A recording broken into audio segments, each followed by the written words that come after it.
Sorry about that, guys. We had some technical difficulty. This is Katie, the Shared Legacy Farms CSA coach, and tonight we are talking about smoothies.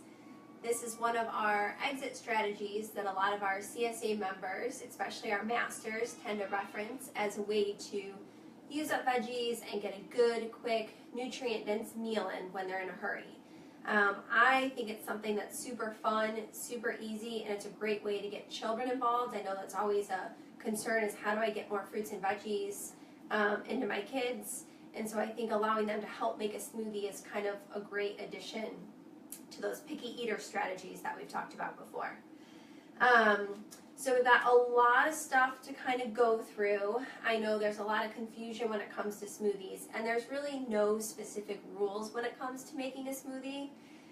It's kind of whatever you want it to be. So I'm going to kind of share with you our tips and kind of my rules that I give people when I'm teaching people how to make a smoothie. So we'll kind of walk through some ingredients. We've got things like liquids, we've got fruits, veggies, and fats and proteins, and then we've got some bonus items. Make sure you stay tuned because we've got a great freebie for you at the end, and I will share with you the link at the end of the video so you can kind of get all this information in one guide in addition to some of my favorite recipes. So just to get started, I think that a big problem that some people have when they start making smoothies is that they kind of want it to be a fast meal replacement, but they find that it doesn't fill them up for very long. And I think that this is mainly because they tend to use a bunch of fruit. And if you think about what a meal should be, a meal should really be some sort of veggie, probably some fruit, and some healthy fat and some good protein. So if we're using a smoothie as a meal replacement, it needs to really have all of those components. So that's really my basic rules, is that it needs to have some fruit, some carbohydrates, some sort of veggie, and a good fat and a good protein. So we're going to talk about how to put that all together, but just know that these are suggestions and guidelines, and you do what works best for you and what you like the taste of. So the first thing that you really need when you decide to go ahead and make smoothies is a blender. And you might have something like this. I have a NutriBullet. It comes with a few different sizes of blender tops here, or they have a smaller version called a Magic Bullet that I've also had. I really like both. They've both lasted us a very long time. You might also have more of a traditional blender where you would have the blade at the bottom, and then you're going to add ingredients from the top. So we'll kind of talk about some basic guidelines. No matter what, when you go to blend your smoothie, we always want to make sure that the liquid is at the bottom. That's going to allow it to mix a lot more efficiently and not get stuck, not allow the blades to get stuck. So just kind of keep that in mind. If you have a more traditional blender, we're going to want to make sure we add the liquid first. If we have something like this where we're going to turn it right side up, it's not going to make that big of a difference because the liquid's going to go to the bottom. So you'll need a blender. If you find that you like smoothies, I'm going to recommend that at some point, if you have that traditional blender, that you do go ahead and get something like a NutriBullet or a Magic Bullet, or maybe even something super fancy like a Vitamix. It's going to allow you to put more ingredients into your smoothie. For example, something like this maybe runs, I'm kind of guessing, $50 to $100, and I'm able to put things like almonds or even carrots or apples, things that tend to be harder. I can put all of those things in a smoothie and it's going to blend up just fine. Whereas I know if you have more of that traditional blender, you're going to be limited to probably some more softer ingredients. It might not blend up some of that harder stuff as well. So just kind of keep that in mind as you look through some of the recipes and we talk about some of these ingredients. All right, people tuning in? Mm-hmm. A few? Okay. So the first thing that we'll talk about are liquids. So that's really probably what you would add first. There are super basic things that you could use, obviously just plain water or plain cow's milk. You could also use any of those plant milks that are not available. Tonight we're going to use unsweetened almond milk. You could also use unsweetened coconut milk or cashew milk or hemp milk. I know there's a ton out there. So I always recommend, if you are using those plant-based milks, to try to make sure you get the unsweetened type. I don't think a smoothie, when we're trying to make it super healthy, is a place to be adding a bunch of extra sugar. We're going to try to get the sweetness from the fruit that we add, so we don't necessarily want to be adding a ton of sugar. So I tend to like unsweetened vanilla almond milk. I think the vanilla pretty much matches up with whatever type of smoothie I'm making. So I like the unsweetened vanilla. You could also get the plain. And like I said, you could also just use water or cow's milk. When you do use milk or one of like the almond milk or the plant-based milks, it's going to give the smoothie a creamier texture. So that's why I tend to prefer that. Whereas if you were to just use water, it's going to leave it a little watery, and people tend to not like that as much. So I would recommend trying to try out one of those vanilla unsweetened milks. Those tend to be my favorite. I also pulled out this coconut water here. Coconut water can be great, especially over the summertime if you feel like you need some extra hydration. It's loaded with electrolytes. It's kind of like a natural Gatorade. Has a lot of potassium in it. So it might be a good idea for you to consider adding some coconut water if you're trying to make a more refreshing smoothie, especially over the summertime if you're working a lot outside. So that might be something else to use. So we're going to use almond milk tonight. It's unsweetened vanilla. And I'm going to start with about a cup. Now, to be honest with you, normally when I'm in a hurry and making a smoothie, I tend not to measure anything. I've been doing it for a while, so I just kind of throw it all in there. And if I find while I'm blending it that I need to add some more liquid, then I add some more. If you're just starting out using making smoothies, then I would follow some recipes the first couple times and then kind of alter it and tweak it and see what you like and what you don't like. So just know they're not set in stone. They can kind of be like guidelines. So we've got our 1 cup of almond milk. Liquid is going to be, for the most part, our first ingredient. And then next, you want to choose some sort of fruit and some sort of vegetable. I know people get super nervous about adding a veggie to a smoothie, but it can be done and it still is going to be delicious. So fruits, I tend to recommend frozen berries. I grabbed some blueberries and some frozen cherries tonight. Berries are packed with antioxidants, they're packed with fiber, they're a really nutrient-dense source. They also add some really pretty color to your smoothie. So tonight we're going to use about a cup of cherries. If you hear a little guy in the background, it's kind of bedtime at our house. So we've got cherries in here. I also really like adding a banana. I think a banana adds a little bit of sweetness. So if you find that it tends to be tart because of the cherries or the berries aren't sweet enough, you could add a half a banana or a whole banana, depending on how much smoothie you want to make. So I like to use frozen fruit when I can, and that provides like the icy texture. I don't like to add additional ice to the smoothie, because that's just going to dilute the nutrients down more. It's going to take up more space in my blender. So I like to use frozen fruit. It keeps the smoothie cold. It provides like some icy texture without me actually having to use ice. If you feel like your smoothie doesn't taste very like concentrated with those flavors you put in there and you're adding ice, then I would try skipping the ice and trying to add some more frozen ingredients. So basically any type of fruit you want, frozen if you can. In the summer, when you find berries and things on sale, it's great to kind of freeze them, and then you can use them all winter long in smoothies.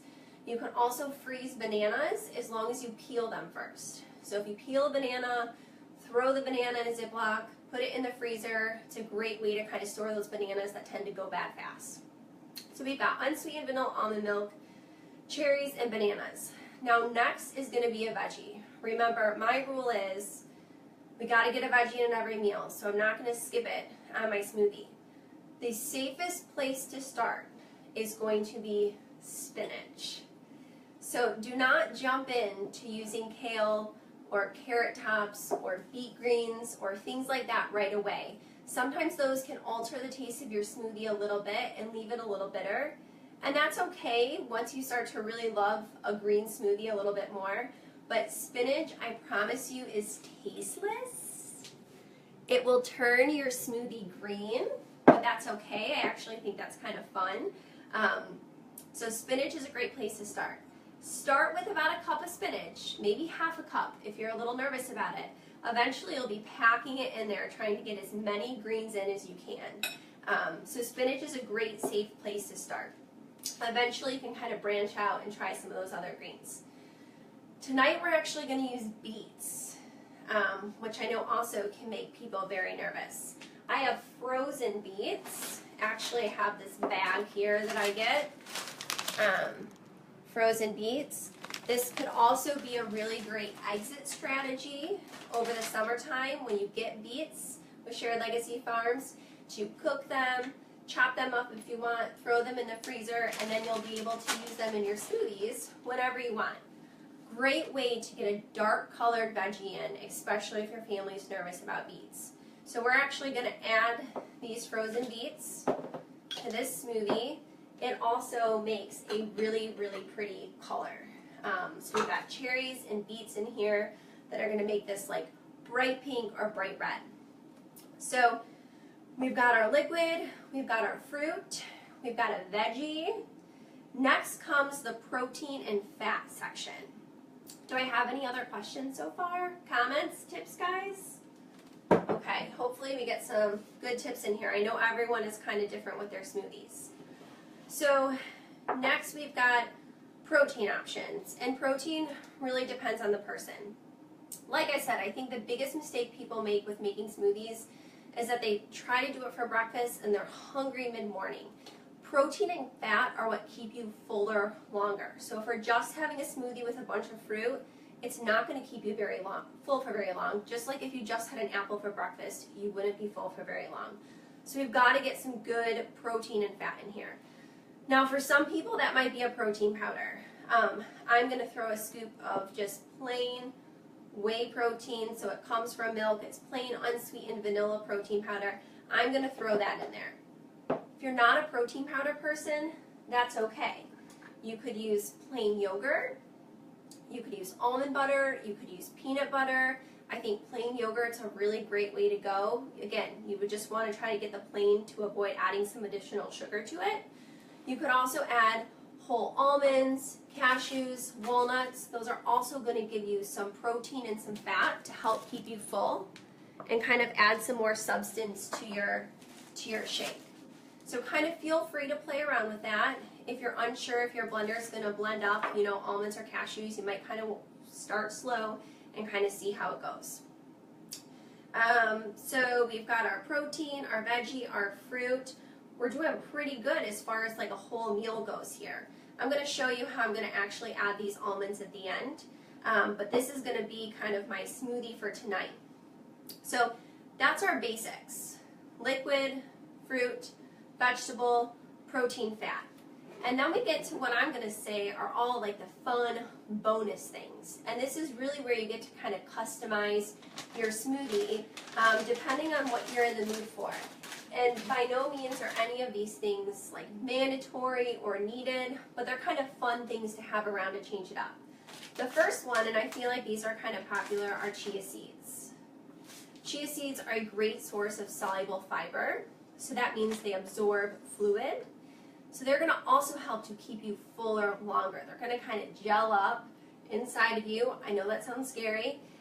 But it's going to absorb some liquid. It's going to allow you to feel fuller longer. They also have been shown to help with cholesterol and blood sugar support, the soluble fiber that is. So anytime we can get some more soluble fiber in, we think blood sugar health, we think heart health. So chia seeds are a great thing to add to your smoothie.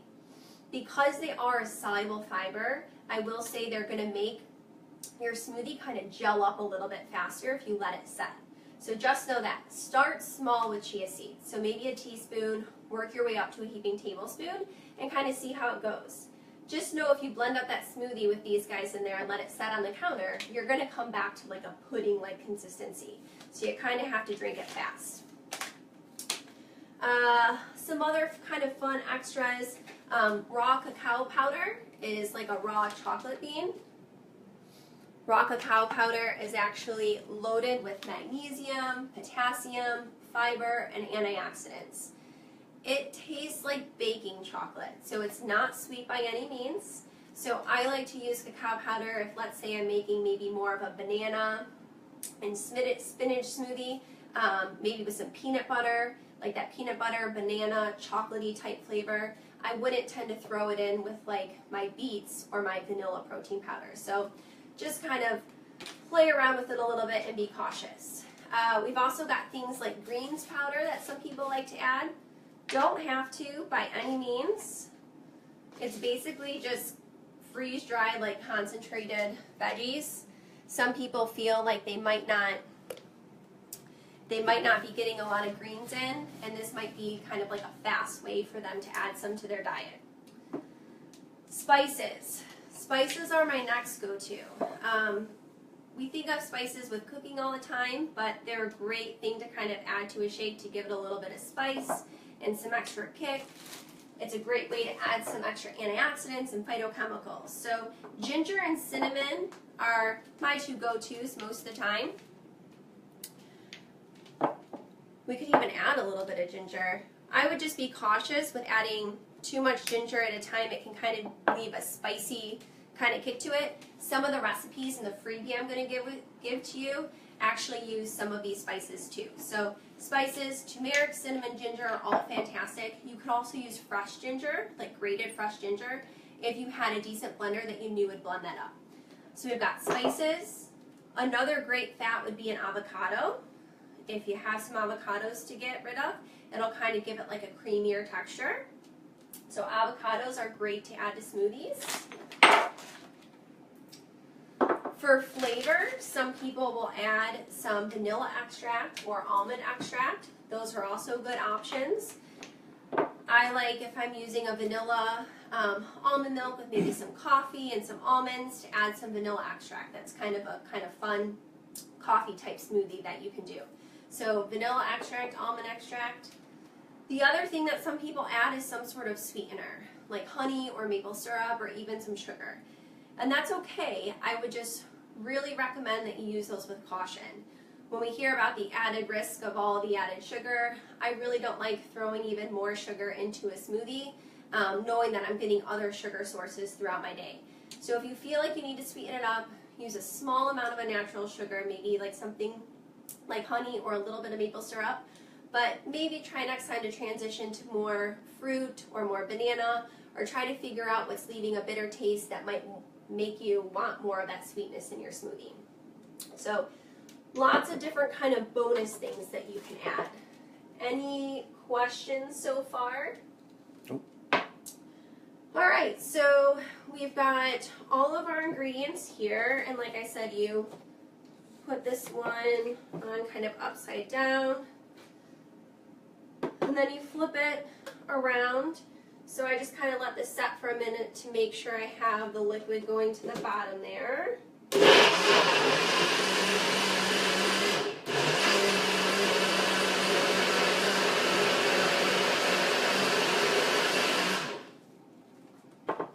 You can see it's super pink. Oh, maybe I can't open it. All right. So that's our beets and our cherries that made this super, super red. And I'm going to give you two ideas. This is traditionally what I will do most of the time. Pour it in a glass, maybe in a cup with a straw to go, run out the door, and you've got veggies, you've got fruits, you've got some protein. It tastes really good. I'm going to let my husband taste it because it has ginger in it. I know he doesn't like ginger too much. Good? It's not bad. Yeah, good. So It's got beets. it's got beets. It has a little bit of a beety taste. Yeah, we put like almost a cup of beets in there, but it's good. So this is what most people are going to do. There's kind of a new thing that people are doing to maybe get a little bit fuller. Yes, and I have a question. How many calories in this? How many calories in the one that I just made? How many calories is this? So it's going to depend. Technically, if obviously you wanted to know how many calories were in your smoothie, you'd have to go through and add up the ingredients to each one. The one that I just made had a cup of almond milk, which had 30 calories. Almost a cup of cherries, so probably another 60 or 80. So we'll say 100, plus the beets, maybe 130, 140. Plus a scoop of protein powder would be another 100. So I'm going to say all this probably has 250 calories in it, which I think is pretty decent, right? especially if that's our breakfast and we have a vegetable in there. For those of you that don't eat veggies at breakfast, this might be a great tool for you to use this summer. So we've got this cup here, or what some people will do, and some people think this is really weird. Don't zoom in yet, I want to show at the end, Okay. is to make a smoothie bowl. And this is for those people that feel like they have to chew something up at a meal, otherwise they never feel full. And that's really true for some people. Some people really have to have that chewing mechanism to really end up having that full feeling. So if you don't like doing this, some people are making a smoothie bowl and they're putting their smoothie in a bowl and they're sprinkling some stuff on top, like some extra blueberries, some extra almonds. This isn't turning out as pretty. And I actually grabbed some shredded coconut and kind of sprinkle it on top, and then end up actually eating it with a spoon and having some crunch. So that might sound a little goofy. If you're on Instagram, you can look up smoothie bowls, and there's a ton of fantastic ideas to kind of run with that if you think that that's something you or your kids might enjoy. So you can eat it in a bowl, or more commonly, obviously, in a glass. Once you make a smoothie like this, you pretty much have to drink it when you make it.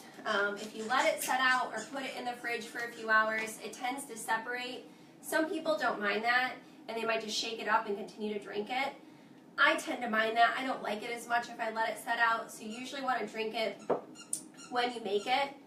If you are trying to prep ahead, because that takes a little bit of time to get everything out and throw it in the blender, you can make what's called a smoothie bag. And we talked a little bit about this in our picky eating video that you should go back and watch. I think it's on YouTube. You can grab some Ziploc baggies like this, and you can prep all of your dry ingredients, or basically everything except for your liquid. So if I knew I wanted to have a smoothie, I could throw my spinach in here. I could throw my frozen berries in. I could even throw my protein powder, whatever type of protein or fat I was going to use, in the bag. Seal it up and just put these in the freezer, and then you could make 5 of these at a time, 10 of these at a time. You can allow you or your family to make different flavors. Keep them in the freezer, and then in the morning you just grab your smoothie bag out, you put it in your blender, you pour in your liquid, and you're done. And so that allows you to kind of prep some of those ingredients a little bit more ahead of time if you need to save time. This is a fast breakfast. Any other questions, comments? All right, fantastic. So, yes. Can you also blend almonds in water and essentially make almond milk in the blender container, then add the rest of your ingredients and complete the making of your smoothie? So, yes and no. You can make almond milk yourself. You can absolutely make almond milk yourself, but you would need to do that before you make your smoothie. So to make almond milk, you would actually have to let your almonds soak for a little while. You would end up blending them, and we could end up squeezing them and using the milk in your smoothie, but we would need to do that ahead of time. So you can make almond milk yourself and actually store it in your refrigerator for 5 to 7 days. It's probably going to provide you with, obviously, a much more nutrient-dense product than buying something like this. We'll probably do a video at some point on how to make your own nut milk. That's actually a really good idea. Can save you some money and some extra ingredients you probably don't need. So stay tuned for that. We'll definitely have to do that with Shared Legacy. But you'd want to do something like that ahead of time and then use that almond milk in your smoothie. Any other questions? Alright, so if you want tonight's freebie with basically all the information and some really great recipes that we talked about tonight, you can head to sharedlegacyfarms.com/smoothie. That's sharedlegacyfarms.com/smoothie, SMOOTHIE. Again, this is Katie, your CSA coach with Shared Legacy Farms, and thanks so much for tuning in.